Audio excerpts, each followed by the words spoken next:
Fala, meus irmãos, graça e paz. Tudo bem com vocês? Cara, que lugar tão bom é esse, né?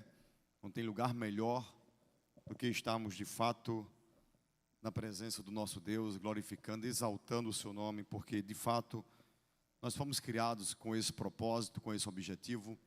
Fomos criados para a glória do nosso Deus. Eu sempre tenho dito que o culto não tem sentido quando nós não entendemos a razão para a qual fomos criados.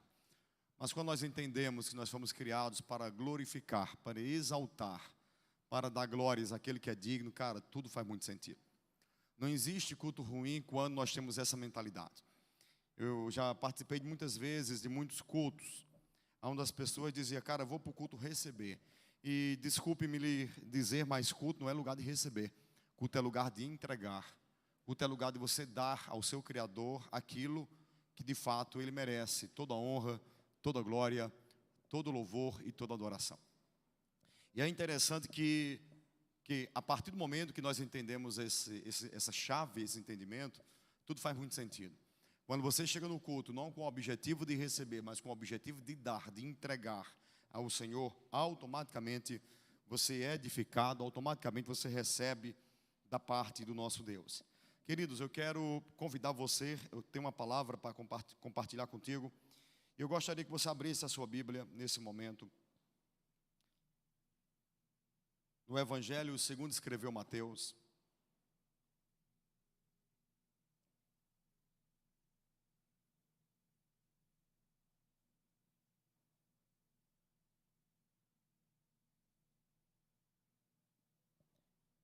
Evangelho segundo escreveu Mateus,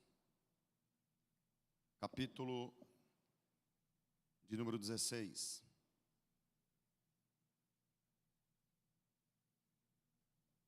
Cadê o bichinho de Salomão? Eu vou deixar ele tomar uma água, que ele deve estar cansado. Tome sua água e venha para cá. Peça autorização ao dono do teclado aí, use ele aqui.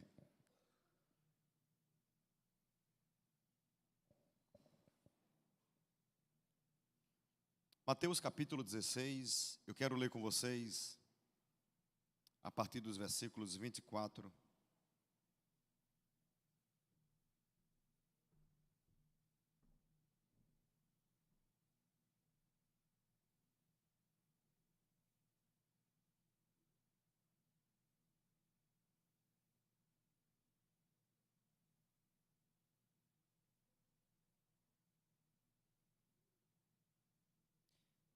Cara, estou muito feliz porque nós estamos recebendo hoje uma galera lá de Vertentes. Cadê a galera de Vertentes aí? Isso. Sejam todos muito bem-vindos. Amém? Essa galera... galera top ali de Vertentes. Para quem não sabe, nós iremos falar deles um pouquinho mais. Mas a galera que nós temos iniciado um trabalho ali em Vertentes todos os sábados. E tem sido uma bênção, tá bom? Daqui a pouquinho vamos apresentar a galera aí, eles vão pregar aqui ainda. Estou brincando. Mateus capítulo 16, versículo 24, que vai nos dizer o seguinte. Então Jesus disse a seus discípulos, se alguém quer vir após mim, negue a si mesmo, tome a sua cruz e siga-me. Pois quem quiser salvar a sua vida, a perderá. E quem perder a vida por minha causa, essa a achará. De que adiantará a pessoa ganhar o mundo inteiro e perder a sua alma? O que dará a pessoa em troca de sua alma? Porque o Filho do Homem há de vir na glória de seu Pai, com os seus anjos, e então atribuirá a cada um conforme as suas obras. Em verdade, lhes digo que dos que aqui se encontram, existe alguns que não passarão pela morte até que veja o Filho do Homem vir no seu reino. Vamos orar? Queria convidar você a você curvar sua cabeça comigo nessa noite. Pai, muito obrigado por estarmos nesse lugar nessa noite. Obrigado por sermos teus filhos. Obrigado pelo cuidado que o Senhor tem para conosco. Senhor, nesse exato momento existem tantas pessoas que estão em lugares totalmente sem conforto algum, alguns presos, outros lançados muitas vezes em cativeiros, e alguns deles clamando, pedindo pela tua presença, por uma palavra tua. E nós temos a liberdade de estarmos nesse lugar hoje, de estarmos nesse culto hoje, te glorificando, te exaltando, sem nenhum tipo de perseguição, com toda a liberdade que precisamos. Pai, fala conosco essa noite, não aquilo que nós queremos, mas aquilo que nós precisamos. Que a tua palavra nesta noite, ela venha sobre nosso coração, como uma espada afiada, nos confrontando e nos levando para mais próximo de ti. Eu assim te oro, grato, que esse auditório esteja totalmente dominado pela tua presença, cativo a tua palavra. Eu assim oro em nome de Jesus. Aleluias. Cara,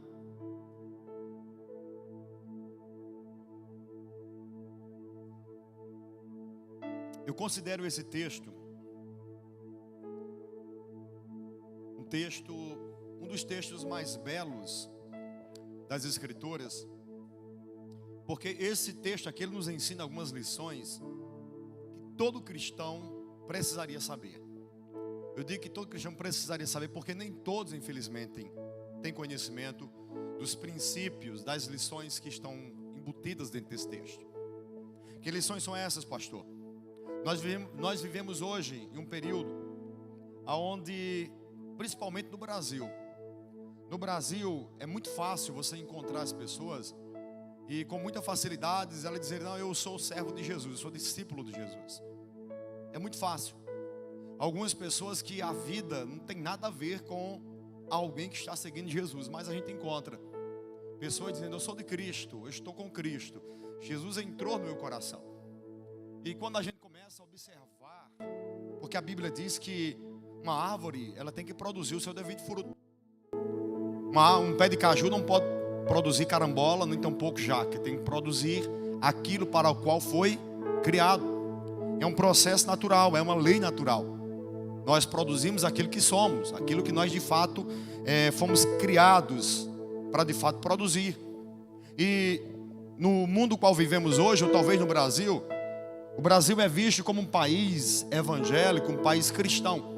Porém, há muitas críticas que são feitas acerca da qualidade dos cristãos que há no Brasil hoje. E infelizmente existe base para isso. Eu já disse certa vez aqui, e não me envergonho de dizer isso: existem determinadas igrejas que se fosse um bar era melhor. Mas pastor, é verdade, estou falando com toda a sinceridade do meu coração. Porque o bêbado, você chega no bar. Eu lembro que uma certa vez eu fui evangelizar dentro de um bar, e quando eu cheguei lá, uma senhora muito bêbada, ela dizia: pastor, me ajude, pastor, me ajude. Teve um segundo processo que eu não quero contar, mas ela dizia isso: pastor, me ajude, pastor, me ajude. Dentro de um bar você vai encontrar pessoas que estão em uma vida miserável, mas entende que a situação que está vivendo é uma situação que precisa de ajuda. E quando eu falo que certas igrejas era melhor que fosse um bar, é porque você chega em determinadas igrejas que não tem nada de Deus dentro dela. Não se prega evangelho, se faz um movimento muito estranho, que dizem que é de Deus, não tem nada a ver. E dentro dessas igrejas, na realidade, se você for falar do evangelho, elas não querem ouvir, porque dizem já ter o evangelho. É o tradicional religioso. É aquela pessoa que está caminhando a passos largos para o inferno, com venda nos olhos, e ninguém consegue advertir essa pessoa. Então, o Brasil hoje, infelizmente, ele é muito misto nessas questões. Existem hoje muitas igrejas. Existem igrejas que tornaram-se de fato empresas. Nós estávamos voltando ontem vertente e tratando acerca dessa questão. É muito fácil você hoje, para quem tem dinheiro, abrir uma igreja. A gente falando acerca de uma grande igreja no Brasil, que vai abrir mais 5 igrejas em 5 lugares. Eu disse: cara, é muito fácil essas igrejas abrir igreja, porque eles têm dinheiro. Então, chega no melhor lugar da cidade, no centro, aluga o melhor prédio da cidade, coloca a melhor estrutura de som que existe e contrata belos pregadores, belos cantores. O primeiro culto, lota a igreja. Mas não é de pecadores que precisam de ouvir o evangelho, é de religiosos que estão insatisfeitos com as suas igrejas e vão para aquela igreja. Então, existe essa metodologia de algumas igrejas de encher igrejas. É encher igreja pescando o aquário do outro, de encher igreja atraindo o outro com o poder financeiro que tem. As estratégias utilizadas por muitas igrejas são essas. E essas igrejas, as quais são de fato grandes empresas que abrem filiais, essas igrejas elas não se comprometem em pregar o evangelho que confronta o pecador. Essas igrejas elas têm como metodologia ter público, ter clientes. Porque se tiver público e tiver cliente, é isso que importa. E a mensagem do evangelho não importa. Nós iremos pregar o que eles querem ouvir, porque nós queremos que eles voltem pela segunda vez. E crescem e enchem essas igrejas. Porque infelizmente é isso que muitas pessoas querem ouvir. Muitas pessoas estão no seu estado pecaminoso e querem vir para a igreja não ser confrontadas pelo evangelho, mas querem vir para a igreja ouvir palavras que venham massagear o seu ego. Palavras que venham dizer, ó, você vai ter vitória. O problema está lá batendo na porta, mas a partir de hoje receba a vitória. E o povo chora, o povo cai no chão, o povo parece criança quando recebe um presente. Porque esse tipo de mensagem ela é atrativa, ela é agradável, ela é boa de se ouvir. Mas nem sempre é o que Deus quer para nós. Existe um fato. Quando o povo estava na Babilônia, o povo estava na Babilônia sendo escravos lá na Babilônia. O que eles mais queriam era que Deus libertasse eles. Aí levanta um profeta por nome de Ananias. O profeta Ananias era um falso profeta, percebendo a necessidade do povo. Ele prepara uma bela mensagem e diz, pessoal, vem para cá que eu tenho algo de Deus para pregar para vocês. E ele pega lá algo ilustrativo, ele pega uns canzinhos, coloca aqui nos seus ombros, ele quebra aquele canzinho. Ele quebra aquela tem uma palavrinha mais cultural para a nossa época, uma canga, né? Canga que coloca em bois, em animais. Então ele pega aquela canga e ele quebra ela. E ele diz, assim como foi quebrado essa canga, Deus irá quebrar o cativeiro da Babilônia. Deus irá nos levar para a Babilônia, nós iremos reinar novamente, nós iremos ser prósperos novamente, meu irmão. Se naquela época o povo falava em língua, se falasse em língua, pense um culto que ia ter línguas estranhas, profecia, o povo ia rodar num pé só, porque essa era a mensagem que eles queriam ouvir. A mensagem da vitória, a mensagem que vai ter libertação, a mensagem que dias melhores vão vir. Essa era a mensagem que aquele povo queria ouvir. E o profeta Ananias trouxe para eles. Aí dentre eles estava o profeta Jeremias. Quando Jeremias sai definindo, eu disse, ei Jeremias, volta para o povo e diga a esse povo que essa mensagem não é minha. Diga para esse povo que eles não se enganem com essas falsas promessas, porque eles vão passar mais 70 anos aqui na Babilônia. Então a palavra é, façam paz com os cidadãos dessa cidade, vivam uma vida tranquila, porque o tempo vai passar e vocês vão permanecer aqui. Quando o profeta Jeremias diz, pessoal, a palavra que vocês ouviram é muito bonita, mas não é a verdade. O que Deus manda dizer para vocês é que não vai ter vitória coisa alguma, é que não vai ter libertação coisa alguma. Pelo contrário, façam as pazes com este povo, vivam de uma forma correta, sem intrigas, porque mais 70 anos vocês vão permanecer na Babilônia. Sabe o que aconteceu com o profeta?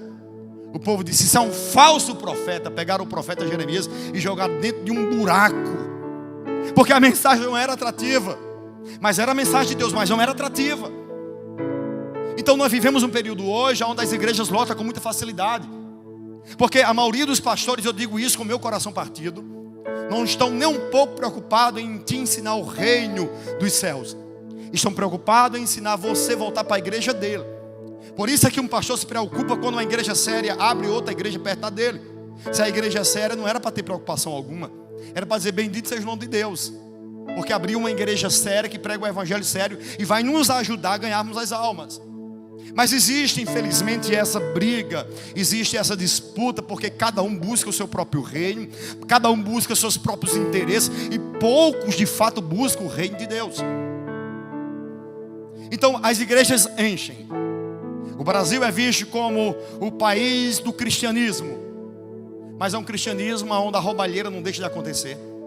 É um cristianismo onde infelizmente nas esferas sociais do Brasil, se é na política a gente encontra, como agora recentemente, um ministro perde o cargo por conta de pastores que infelizmente tornaram-se lobista, e em vez de se tornar referência para a sociedade, tornaram-se infelizmente a vergonha. Infelizmente essa é a nossa realidade. É muito fácil dizer sou cristão, E nós estávamos justamente falando sobre essa questão. Cara, já pensou se todo cristão verdadeiro, dentro da sociedade, dentro da esfera que ele é inserido, se de fato ele vivesse o verdadeiro cristianismo? Aquele cara que não é o cristão moralista, é o cristão que de fato ele não se corrompe por princípios.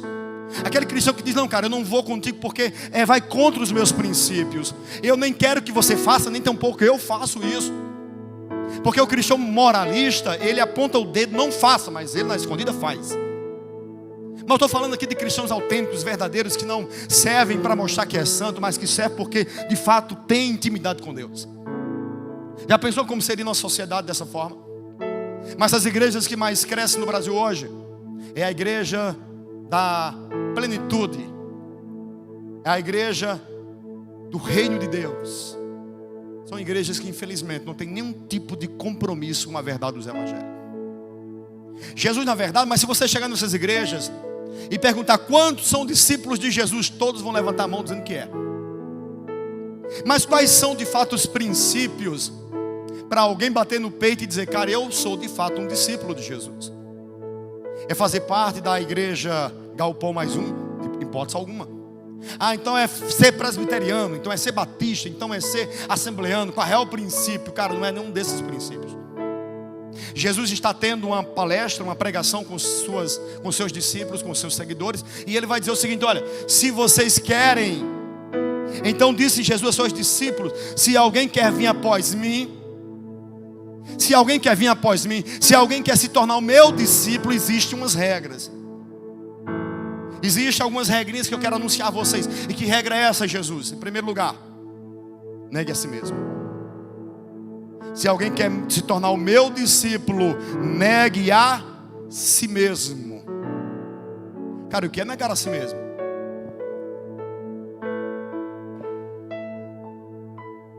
Negar a si mesmo é você não fazer mais as suas próprias vontades. Negar a si mesmo é eu não fazer mais as minhas próprias vontades. Negar a si mesmo é eu abrir mão daquilo que eu gosto. Muitas vezes da minha própria existência, da minha própria vida, para me tornar um discípulo de Jesus. Hoje em dia é muito fácil se tornar discípulo de Jesus. Ah, cara, eu sou discípulo de Jesus, beleza, mas você vai ver a vida do cara, está totalmente errada. Não tem nada de Jesus na vida, não parece com Jesus, não é um discípulo de Jesus. Os discípulos, os apóstolos foram chamados de discípulos ou de cristão pela primeira vez na cidade de Antioquia. Sabe por quê? Não era porque tinha terno e gravata, não era porque as mulheres usavam só saia, não, era o comportamento deles. Alguém olhou para aquele povo e disse, vocês se parecem com Jesus, vocês falam como ele fala, vocês têm comportamento que ele teve. Então as minhas atitudes, o meu comportamento, a minha forma de agir vai denunciar se de fato eu sou ou não discípulo de Jesus. Negar a si mesmo, cara, é uma exigência do próprio Cristo.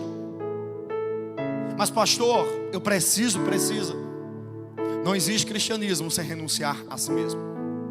Não existe cristianismo onde eu vivo os meus próprios deleitos. Não existe cristianismo onde eu vivo os meus próprios prazeres. Eu quero ser cristão, mas eu não quero abrir mão do meu casinho amoroso. Eu quero ser cristão, mas eu não quero abrir mão do meu vício. Eu quero ser cristão, mas eu não quero abrir mão do final de semana que eu passo com a minha galerinha. Ninguém sabe, mas Deus sabe. Ninguém vê, mas Deus vê. E não tem como. É fora de lógica, não se encaixa eu bater no peito e dizer eu sou cristão, mas eu não renuncio aquilo que de fato me agrada. Eu não renuncio o pecado que é denunciado diante de mim. Se não tivermos essa capacidade, infelizmente, nós seremos rejeitados, nós seremos dispensados e voltaremos para casa tristes e abatidos, porque infelizmente não passamos numa prova a qual de fato Jesus estabeleceu para nós. Todo mundo quer Deus, todo mundo quer Jesus, mas poucos de fato querem negar a si mesmo. Vocês lembram do jovem rico que eu preguei aqui há 15 dias atrás? Bom mestre, o que eu farei para herdar a vida eterna? Jesus disse, você conhece os mandamentos, meu filho? Conheço, Senhor, todos eles, desde a minha juventude. Aí Jesus olhou para ele e disse: mas uma coisa ainda te falta. Vai, vende todos os teus bens, reparte entre os pobres e depois volta, me segue. Aquele jovem era muito rico, e quando ele foi confrontado a negar aquilo que o dominava, ele baixou a cabeça e voltou para casa triste. Porque a grande realidade é que ele queria ser discípulo de Jesus, mas não tinha coragem de negar a si mesmo. É incompatível uma vida de pecado ao lado de Deus. Pastor, ninguém peca, pecamos, eu inclusive peco. Agora eu não posso, infelizmente, viver com os meus pecados e fazer de conta que eles são naturais. É normal. Se eu não tiver a capacidade de lutar contra os meus próprios erros, contra as minhas paixões, contra aquilo que quer me seduzir, que quer me agarrar, eu não estarei apto para me tornar discípulo de Jesus. Negar a si mesmo. E quando eu falo no sentido de negar a si mesmo, é negar pessoas, lugares, coisas. Jesus, quando chamou os seus discípulos, o texto diz que ele saiu pela beira do mar, olhou para Pedro, olhou para Tiago, olhou para João, que estavam pescando, e disse: ei, moço, deixa tudo e segue-me. E o texto diz que eles largaram tudo e seguiu Jesus. A Bíblia diz que Jesus ia passando de frente do local que coletava os impostos, parou um pouquinho, olhou para Mateus e disse: ei, Mateus, deixa tudo e segue-me. Imediatamente eles largaram tudo e seguiram a Jesus. Renunciaram a si mesmo, abriram mão de coisas, abriram mão de profissões, abriram mão de pessoas, abriram mão de coisas, por conta que ouviu o chamado de Jesus, dizendo: se vocês quiserem se tornar os meus discípulos, vocês vão ter que ter coragem, capacidade de negar coisas que segura, que atrai vocês. E quando isso é colocado diante de algumas pessoas, infelizmente, muitos são rejeitados. Cara, tem tanta gente boa aí fora, mas tanta gente boa, que quando a gente diz: cara, eu quero você no meu time, eu quero você jogando comigo, eu quero você ganhando vida comigo.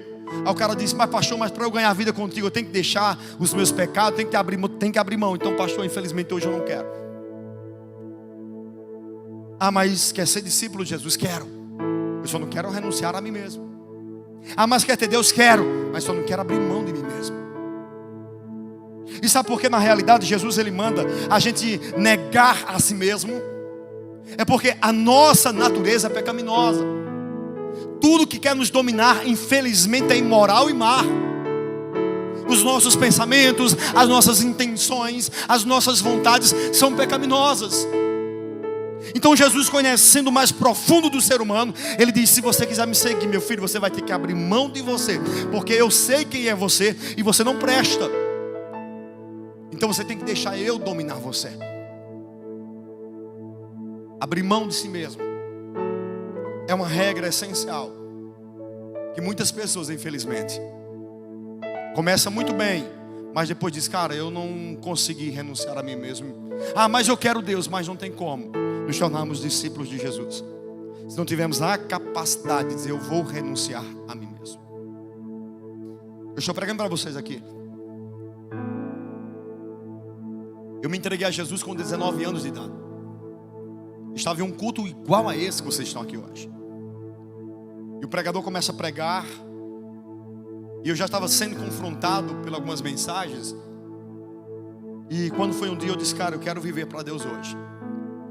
E naquele momento eu entendi que eu precisaria abrir mão dos meus casinhos, eu precisaria abrir mão dos meus pecados, das festinhas que eu gostava, eu tinha que abrir mão de tudo aquilo. Eu era fã da banda Magnífico. Me converti em maio. Quando chegou junho, tinha Magnífico aqui na praça. E nesse dia eu disse: Jesus, me perdoe, mas hoje o irmão vai desviar. E tem um cara muito chato que se converteu na mesma época que eu. O nome dele chama-se Manuel, acho que é Manuel. Chato que é aquele cara que toda hora estava: e aí, irmão, cadê você? Cadê você? Cadê eu? E um dia eu me preparei para ir para Magnífico. Quando eu ia sair na porta, sabe quem chega? Quem chega? É Manuel. Vai para onde, irmão? Vou para a igreja. Vou contigo, bora. Cara, hoje eu rio disso, mas sabe o que eu observo? Eu observo o cuidado de Deus comigo ali. Dizendo: cara, você é meu e de você eu não abro mão. Cara, eu tinha coleções de CD, de Magnífico, de Mastruz com Leite, Catuaba, tudo que era banda de forró. Eu tive que abrir mão de tudo isso, cara. Porque toda vez que eu ouvi uma música daquela, dava vontade de eu ir procurar a galera. Cara, vou voltar para os bares, vou voltar para o forró. Então tudo aquilo que estava me afastando de Deus, cara, eu quero abrir mão de tudo isso. Eu gosto, se deixar guardadinho, não tem pecado nenhum. Mas vai me atrair, uma vez por outra eu vou querer mexer naquilo e vai me trazer lembranças. Então, cara, eu renunciei, abri mão daquilo, porque, cara, eu estava decidido a me tornar um cristão autêntico e verdadeiro. Quando eu me converti, quando eu percebi que não tinha para onde eu correr mais, eu disse, cara, eu vou ser crente, eu não quero ser crente minha tigela não. Eu agora vou viver para Deus e ponto final. E pensa um moleque que mergulhou em Deus. Se tinha vigília, eu estava na vigília. Era em Pão de Açúcar, era nos vales, nos acampamentos que tinha. Cara, eu queria Deus, existia uma fome, uma vontade, e eu queria Deus e ponto final. E eu entendi muito rápido que eu precisaria abrir mão de pessoas, de lugares, de coisas, de vícios, de prazeres, porque não haveria possibilidade de eu caminhar com Ele, dando vazão às minhas perversidades. Então é necessário isso. Mas ele continua dizendo o seguinte: quem quiser me seguir, negue a si mesmo, pegue a sua cruz, tome a sua cruz e siga-me. Cara, você não tem ideia do que Jesus estava dizendo. Nesse processo aqui, a cruz, e Jesus não tinha morrido na cruz ainda. A cruz era objeto de tortura. Era uma das mortes mais desumanas que as mentes diabólicas produziram. Pega um homem, prega ele numa cruz, desconjunta ele todinho, mete grampos, pregos nos seus pulsos, nos seus pés, quebra os seus ossos, deixa ele ficar morrendo devagarzinho lá. Era uma das mortes mais desumanas. E sem falar que o malfeitor, quando ele ia ser pregado na cruz, não era só chegar e ser pregado, ele tinha que carregar a cruz alguns quilômetros até chegar ao lugar da crucificação. Era desumano, era pesado, era na realidade uma tortura. Aí Jesus chegou: olha, vocês querem me seguir? Queremos? Então vocês vão ter que carregar a cruz de vocês. Os caras entenderam na hora a lição. Cara, o que é isso, né? Carregar a sua cruz. Vocês vão ter que sofrer por conta do meu nome. Vocês vão ter que realmente, vocês vão ser caluniados por conta do meu nome. Vocês vão ficar em situações desconfortáveis por conta do meu nome. Vocês vão ser maltratados por conta do meu nome. Mas vocês querem ser meus discípulos? Queremos, então vocês vão ter que carregar a cruz de vocês. Carregar a cruz, meus queridos, é muitas vezes nós sermos um cristão chato. Cara, eu glorifico a Deus por ter nascido no Brasil. Porque se eu tivesse nascido em qualquer outro país, eu seria cristão. Mas já pensou ser cristão na Coreia do Norte? Coreia do Norte, né? Do Norte ou do Sul? Do Norte. Já pensou ser cristão em país islâmico, daqueles bem radicais, que não suporta ouvir a fé do outro? Mas nós vivemos hoje um país legal. Mas mesmo vivendo em um país legal, muitas vezes nós somos confrontados e somos impossibilitados de termos a nossa crença e ter nossa fé. Mas eu tenho que entender que ainda que hoje nós estejamos vivendo um momento bom, mas se porventura viesse uma perseguição contra os cristãos, se porventura saísse uma lei federal dizendo está proibido os cultos, não se pode mais falar de Jesus nas igrejas, qual seria o teu comportamento diante dessa lei? Você diria, oxe, isso é conversa, eu vou estar morrendo por conta. Ou você diria, cara, eu vou continuar falando de Jesus e ponto final. Tu lembra, Elton, qual foi a data que houve aquela execução agora esses meses aí? Cadê Elton, meu Deus do céu? Lembra qual foi a data? Foi mês passado, não foi? Na Coreia do Sul, na Coreia do Norte, mês passado, uma igreja foi encontrada em momento de adoração, em uma caverna, em um culto subterrâneo. E aquela igreja foi executada. Todos foram mortos, porque estavam adorando a Jesus. Mas será que aqueles cristãos da Coreia do Norte não sabiam que poderia ser executado? Sabia. mas eles estavam dispostos a carregar a cruz deles. Eles estavam dispostos a sofrer por amor do Evangelho. Eles estavam dispostos de fato a entregar, a doar suas vidas para que realmente o Evangelho fosse anunciado. Todos nós que estamos aqui, essa é uma regra universal. Quem quiser me seguir, quem quiser se tornar discípulo meu, tem que pegar a cruz, tem que carregar. E muitas vezes carregar a cruz é você ser visto como cara chato. É você muitas vezes diante de uma situação de ilegalidade, você dizer, cara, infelizmente eu não posso fazer isso, porque vai contra os meus princípios, vai contra aquilo que eu aprendo, vai contra a minha crença no Deus de qual eu sirvo. Mas muitas vezes nós, para não desagradar o outro, a gente se torna convivente com o pecado do outro. Para não desagradar o outro, a gente se torna o cristão meia tigela, um pé aqui, outro um pé no mundo, aquele cristão que não tem tanta base. Não, mas eu não quero que as pessoas me enxerguem como um cristão radical. Mas é essencial sermos radical. E quando eu falo aqui de radicalismo, eu não estou falando de fanatismo, me entendam. É totalmente diferente fanatismo de ser radical com relação ao que é santo. Eu até preguei aqui, quinta-feira passada, sobre radicalismo, sobre fanatismo que existia dentro da igreja dos Gálatas. Fanatismo é aquele cara que não suporta ouvir a fé do outro. O fanático, só a verdade dele é absoluta. Ele não ouve o outro, isso é o fanatismo. Radicalismo é contra aquilo que é errado. É você dizer, cara, infelizmente eu não vou compactuar com você, ainda que eu te respeite, é pelo fato dos meus princípios, da minha crença. Eu não posso ir contra aquilo que eu defendo, que eu creio. Uma vez perguntaram a um cantor evangélico, cara, por que você não canta música secular? Ele disse, cara, porque eu não posso cantar aquilo que eu não acredito. Eu só canto aquilo que eu acredito. Eu só falo aquilo que eu acredito.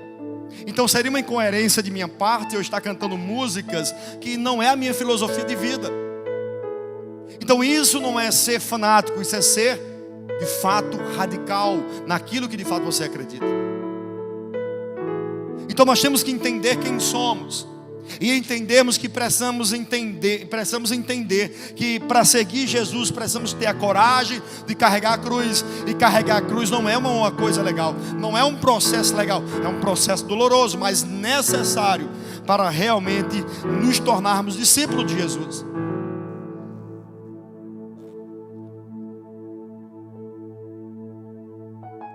Não há como. Ah, pastor, mas eu quero ser crente. Eu até sou crente, mas essa história de carregar a cruz não é para mim não. Certa vez chegaram para Jesus e disseram, mestre, nós queremos te servir, mas deixa primeiro nós irmos enterrar o meu pai que morreu. E Jesus disse, olha, que os mortos entreguem os seus próprios mortos, enterrem seus próprios mortos. Outro disse, Senhor, eu quero te seguir, mas eu preciso primeiro resolver algumas coisas. E Jesus disse, olha, quem coloca a mão no arado não pode olhar para trás. Cristianismo é sinônimo de renúncia, de entendermos que precisamos abrir mão. Cara, todos nós que estamos aqui, para estar aqui hoje, vivendo uma vida com Deus, foi necessário negar a si mesmo e carregar uma cruz. Cara, ser crente é fácil? Não é fácil não. Se algum pastor, algum pregador lhe diz que é fácil, está mentindo para você, não é fácil. Ser cristão não é fácil. Mas não existe coisa melhor, não existe realização melhor, não existe prazer melhor do que você, pecador, olhar para a sua história e dizer, cara, eu estou no centro da vontade de Deus. Eu sirvo ao Deus Criador, eu sirvo ao Criador do universo. Cara, eu sou a imagem deste Deus, eu sou a cópia dele diante dessa humanidade. Eu já disse várias vezes que se porventura eu deixasse Jesus, eu me tornaria um ser humano depressivo. Cara, a vida não teria sentido para mim. Eu poderia até me mergulhar nos prazeres desta vida, mas ao chegar em casa eu tenho certeza que a minha própria consciência, o meu estado emocional seria os piores que um ser humano possa enfrentar. Porque eu não consigo me enxergar diante de Deus. Eu não consigo enxergar graça na vida se não for para viver para Deus. Porque eu entendi o real sentido que de fato é ser um cristão. Eu entendi que eu preciso negar a mim mesmo. Eu entendi que eu preciso carregar minha cruz, ainda que ela seja pesada, ainda que ela seja dolorosa, não importa, eu preciso, porque isso faz parte do processo para realmente nos tornarmos um discípulo autêntico de Jesus. Então tem que carregar a cruz. E tem uma terceira lição: tem que seguir Jesus. Tem que seguir Jesus. Seguir Jesus. Quando ele disse: quem quiser se tornar um discípulo, negue a si mesmo, tome sua cruz e siga-me. Ele está dizendo o seguinte: olha, se vocês querem andar comigo, a filosofia que vocês vão defender é a minha. Não tem outra. A ideologia que vocês vão defender é a minha ideologia, é a minha filosofia. Vocês precisam pensar como eu penso. Vocês precisam falar o que eu falo. Vocês precisam defender os mesmos princípios que eu defendo. E eu não consigo entender hoje pessoas dizendo que é crente: eu sou discípulo de Jesus, mas a filosofia de vida é totalmente diferente da de Jesus. A ideologia é totalmente diferente da de Jesus. As ideias que defendem não tem nada a ver com o cristianismo. Como é que eu digo eu sou cristão, mas, por exemplo, eu sou a favor ao aborto? Eu não consigo encontrar. Eu entendo que em alguns casos específicos, tudo bem. Mas a menininha que engravidou porque transou de uma forma irresponsável e agora quer provocar um aborto, e tem um pastor que diz: beleza, minha filha, faça isso. Esse cara está indo pela uma contramão erradíssima. Então, se eu sou cristão, eu tenho que seguir a filosofia, a metodologia e a ideologia do cristianismo. Não tem como. É uma via que não tem como você andar contra ela. É uma contramão. E às vezes eu vejo, inclusive aqui do galpão, uma galera que diz: eu sou cristão, mas defende umas pautas que não tem nada a ver de cristianismo. É totalmente contrário à verdade do cristianismo. Então a pergunta que se faz é: afinal de contas, quem você serve? A quem você segue? Porque Jesus disse: olha, não ameis o mundo nem as coisas que no mundo há. Porque se vocês amaram o mundo, o amor do Pai não está com vocês. Tiago, escrevendo no capítulo 4, versículo 4, ele vai dizer: infiéis, não compreendeis vós que a amizade deste mundo é inimizade contra Deus. O que ele está dizendo é o seguinte: a filosofia do mundo, a ideologia do mundo vai na contramão do cristianismo. A grande realidade é que o cristianismo ele vai na contracultura, ele vai contra a cultura atual que existe.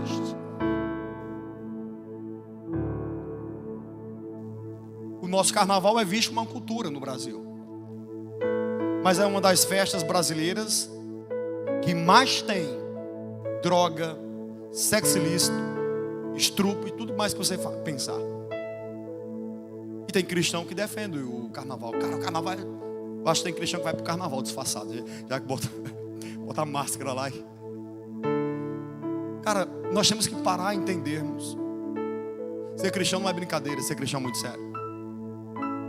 Ser cristão na realidade é uma mudança de vida, é uma transformação de vida, é uma transformação não só de ambiente social, mas de filosofia, de intelecto, de pensamento, de ideias.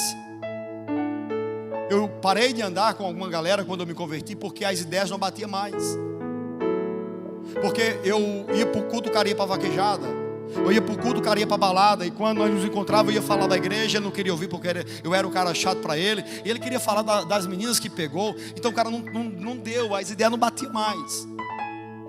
E eu tive que cortar, infelizmente, relacionamento com pessoas que eu amava, com pessoas que eu gostava.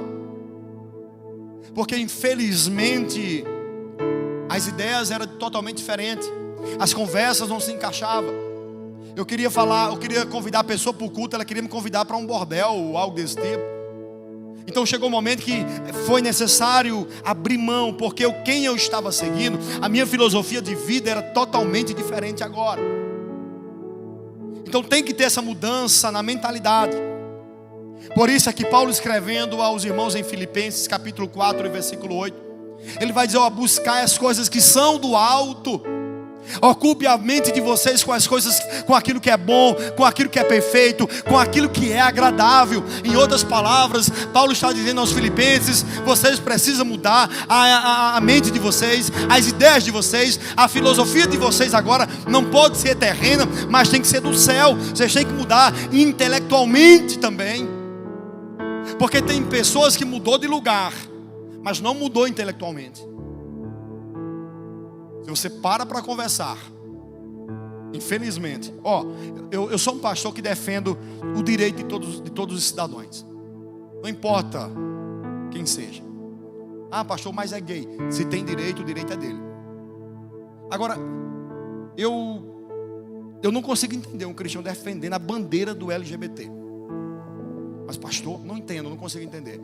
Porque se você for observar as pautas que eles trazem, são pautas totalmente contrárias. Eu não estou falando ao indivíduo, à pessoa, estou falando ao sistema político que existe ali. Então nós precisamos muitas vezes pararmos e refletirmos e vermos, cara, quem sou eu hoje?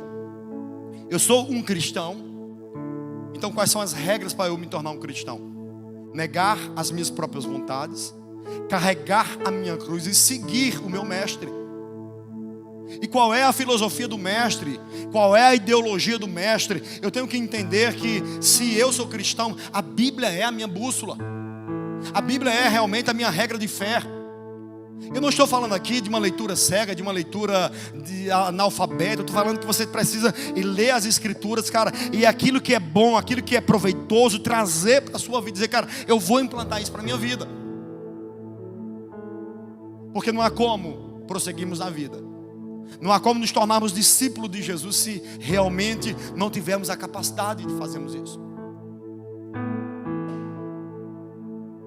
Eu não estou questionando a fé de ninguém, mas a Bíblia diz que pelos frutos nós conhecemos o outro. Mas a gente vê alguns famosos que dizem que se converteu.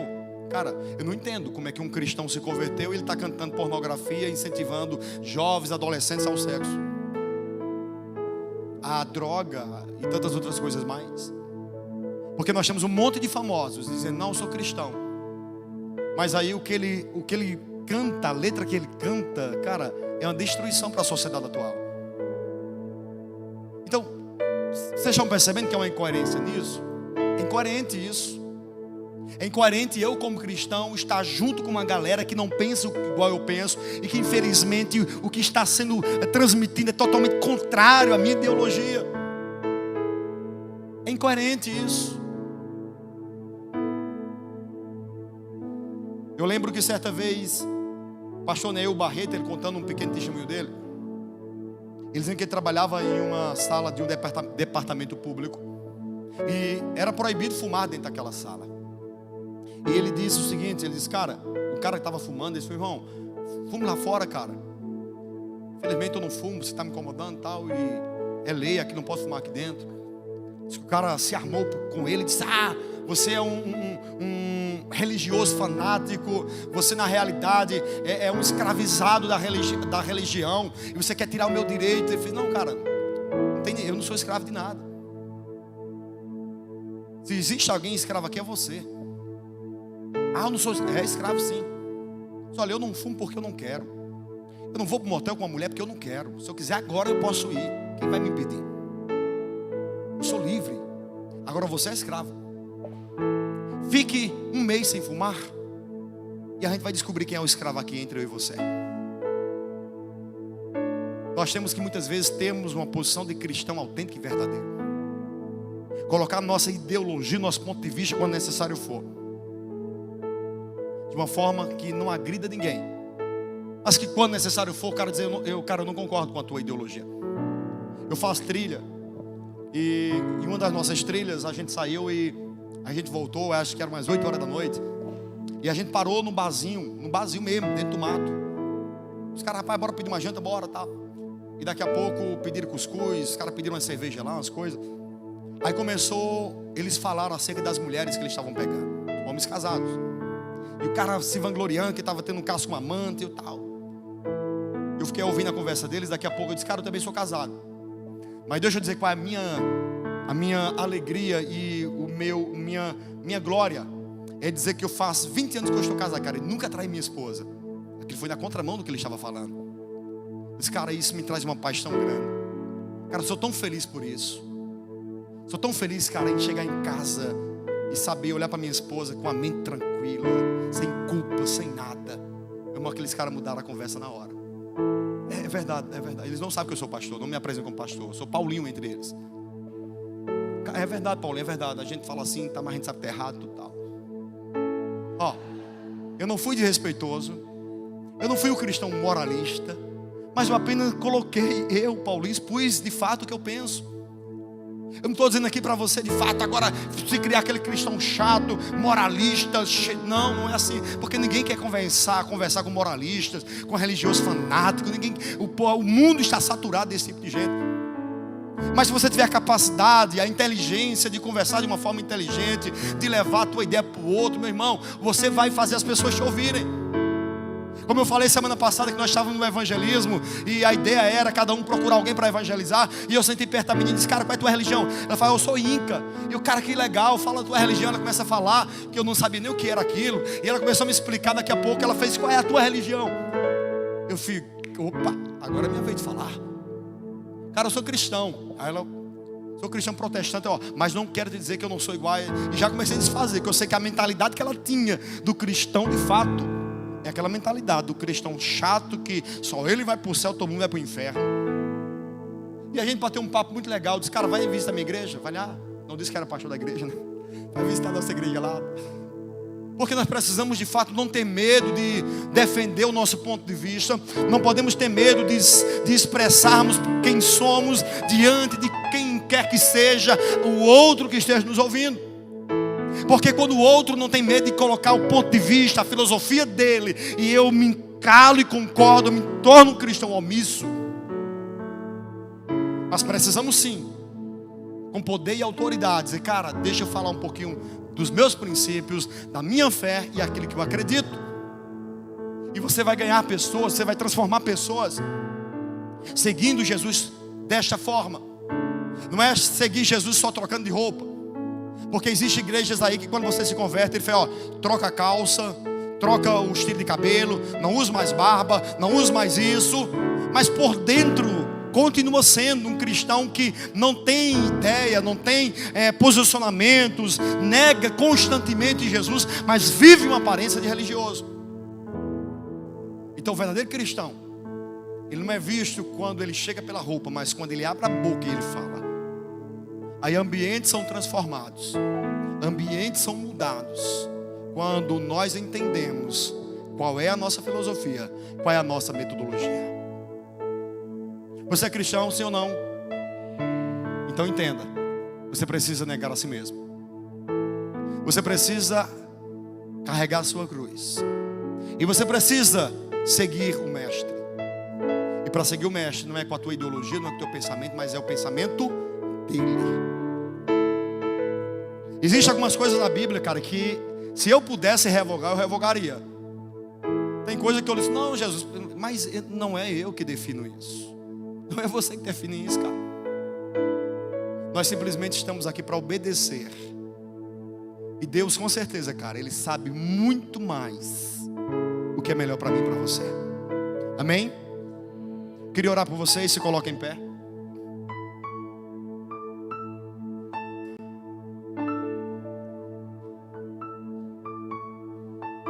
Eu tenho orado por essa nação. Eu tenho orado pelo nosso contexto. Eu tenho orado para Deus levantar uma geração de cristãos. Eu tenho dito constantemente aqui: cara, eu não quero ser pastor de uma igreja de pessoas que não sabem o que estão fazendo na igreja. Eu não quero ser pastor de ovelhas que não sabem quem de fato elas são. Eu quero ser pastor de uma igreja nessa cidade, que quem olhar para nós diga: cara, ali está uma igreja que entende o que vem fazer na terra. Ali está uma igreja que entendeu qual é a sua missão na terra. Eu quero que você se torne cristão autêntico. Sabe qual seria a minha maior dor? A minha maior dor seria daqui a 10 anos eu olhar para trás e eu me arrepender de tudo que eu tinha pregado. Eu vejo pregadores depois de 10, 20 anos desfazendo tudo o que fez e pedindo perdão à igreja. Eu quero sim construir junto com vocês uma igreja nessa cidade, aonde quem olhar para nós olhe e diga: cara, ali está, não um monte de religioso fanático, mas cristãos autênticos. Que quando o mundo olhar para nós, encontre Jesus nas nossas ações, Jesus no nosso falar, Jesus no nosso olhar, Jesus no nosso acudir o que está caído. É por essas atitudes, porque o mundo está saturado hoje de cristão. O mundo está saturado hoje de religiosos que tem aparência de santo, mas por dentro está podre. São literalmente sepulcros caiados, como disse Jesus. Tem aparência de estar vivo, mas é um morto ambulante. Eu quero orar com vocês, para que Deus nos traga cada vez mais a consciência de quem somos. Que o Espírito de Deus nos faça termos coragem de abrirmos mão das nossas próprias vontades, dos nossos próprios erros. Que o Espírito de Deus nos capacite para podermos carregarmos de fato a cruz do Evangelho. Que o Espírito de Deus nos dê inteligência para que nós de fato venhamos seguir Jesus com a sua filosofia, com a sua ideologia, de fato pregando, falando, testemunhando, quando assim for necessário. Pai, eu quero nesse momento orar junto com os teus filhos aqui nesse lugar. Eu quero orar pela vida deles. Somos constantemente atacados com ideologias que vão totalmente contrárias à tua vontade. Somos constantemente atacados com ideias, pensamentos que vão na contramão da tua palavra. Mas nós estamos aqui hoje, nesta noite, como igreja, e dizemos: Senhor, nos capacita. Nós não queremos ser a vergonha do Evangelho. Como vimos pastores se corrompendo por conta de dinheiro, nós não queremos ser os corruptos desta geração.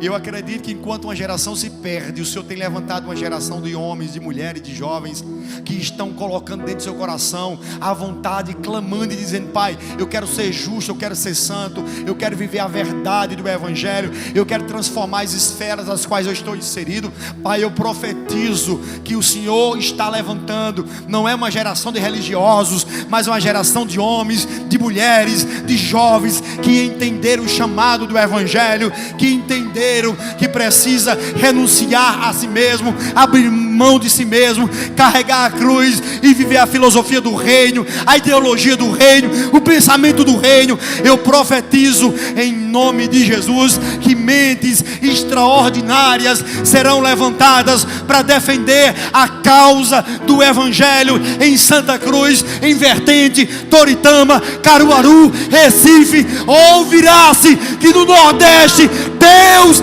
tem levantado um povo que não se vende, que não se troca, que está firme, inabalável, crendo, defendendo os seus ideais. Uou! Ah, Espírito de Deus, não seremos uma geração que irá envergonhar a tua palavra. Enquanto velhos se perdem, eu creio que o Senhor está levantando uma geração de jovens fiéis à verdade do Evangelho, que não se dobram diante de Baal, que não se dobra diante dos reis, que não se dobra diante dos ambientes agradáveis, mas que vive a realidade por conta de quem de fato eles são. Eu profetizo que dentro das faculdades, dentro do judiciário, dentro das câmaras de vereadores, dentro das câmaras de senadores, Senhor, em qualquer que seja o local, o Senhor estará colocando verdadeiros João Batistas, aqueles que não irão ter medo de denunciar o que é errado, de denunciar o pecado. Eu creio sim que uma geração está sendo levantada, aonde as esferas dessa sociedade moral serão totalmente erguidas, endireitadas por conta dos teus servos. Senhor, aqui estão esses teus filhos que vieram lá de Vertentes. Eu quero orar sobre eles também, Senhor. Eu profetizo que lá em Vertentes, o Senhor já está levantando uma geração de filhos, uma geração que aquela cidade vão olhar para eles, porque o mundo, Senhor, está saturado de tanta religiosidade, de tanta perfeição, mas eles irão aparecer lá, Senhor, como imperfeitos, como mendigos dizendo a outros mendigos aonde tem pão, como filhos dizendo: ei, ó, eu encontrei o Pai está à tua procura também. Pai, em nome de Jesus, que o Senhor nos leve em outras esferas, em outros lugares, para a glória do teu nome. Eu quero profetizar nessa noite que uma geração o Senhor está levantando para influenciar outra geração, uma geração cheia da mentalidade do céu, uma geração cheia do pensamento do céu, uma geração cheia da filosofia do alto. Pai, em nome de Jesus, sobre os adolescentes, sobre os mais velhos, sobre os jovens, sobre homens e mulheres, eu profetizo mentes transformadas, corajosas, cheios do poder de Deus. Se ouvirá que nos colégios de Santa Cruz, jovens estão se reunindo, não é para fumar droga, é para falar do Evangelho, é para orar, é para de fato anunciar as boas novas do Rei.